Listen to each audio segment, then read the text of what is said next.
আসসালামু আলাইকুম, কি অবস্থা সবার? কেমন আছেন? আশা করি সবাই ভালো আছেন। আমার আরও একটি নতুন ব্লগে সবাইকে ওয়েলকাম। সকালবেলা আপনাদের মাঝে নিয়ে হাজির হয়ে গেলাম একটি রিসেপশন হেয়ার স্টাইল। প্রথমে আমরা ইয়ার টু ইয়ার সেকশনিং করে নিয়েছি, তারপর ক্রাউন এরিয়াতে আমরা কিছুটা পাপ করে এখানে শক্ত একটি ডো তৈরি করে নিব।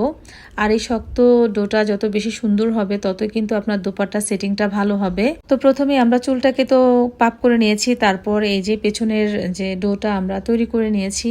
আর এই যে ডোটার পুরুত্বটা বা কতটুকু শক্ত হয়েছে আপনারা দেখলেই কিন্তু জিনিসটা বুঝতে পারবেন।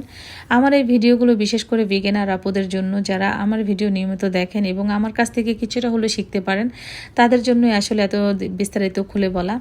তো এরপর আমরা টিকলিটা সেট করে নিয়েছি। টিকলির মাথাটা যেহেতু একটু ছোট ছিল, তো এটার ভিতরে একটি ধাগা আমরা বেঁধে নিয়েছি, তারপর এটা আমরা সেট করে নিয়েছি। আর এখন ফ্রন্ট সাইডে আমরা তেমন কিছুই করব না, মিডল পয়েন্টে সিঁথি করে নিয়েছি, সামনে একটু চুল রাখলাম, তারপর এখানে টুইস্ট করে এটাকে এখন আমরা সেট করে দিব।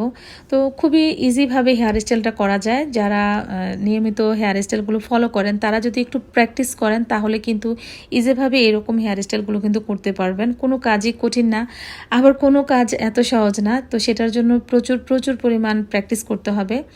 আর হ্যাঁ, ওই যে পেছনের ডোটা সম্পর্কে কিছু বলি। অনেকে এই ডোটা পাপ করে করতে চান না, তাদের জন্য আলাদা হেয়ারের বিভিন্ন ফলস পাওয়া যায়, সেগুলো দিয়েও কিন্তু করা যায়। তো যাই হোক, এরপর আমরা এখন এখানে ফ্লাওয়ার সেট করে দিচ্ছি।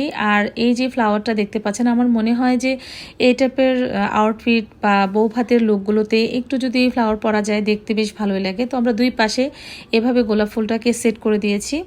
তো এরপর আমাদের গহনাগুলো সেট করার পালা। তো প্রত্যেকটা কাজ আসলে ডিটেলসে যদি পুরো কাজ দেখাতে যাই, সময়ও অনেক বেশি দরকার। আর তাছাড়া আমাদের কাজের প্রেশার থাকে প্রচুর, চাইলেও আমরা সব কিছু আসলে সময় মতো করতে পারি না। তো যতটুকু যখন যেভাবে ক্লিপ নিতে পেরেছি সেটাই আপনাদের মাঝে তুলে ধরার চেষ্টা করেছি। তো এই ছিল আমাদের আজকের ব্রাইডালের মোটামুটি কাজ, যতটুকু আমি পেরেছি শেয়ার করেছি। তো দেখা হচ্ছে নেক্সট অন্য কোনো ভিডিওতে। সেই পর্যন্ত ভালো থাকবেন। আল্লাহ হাফিজ।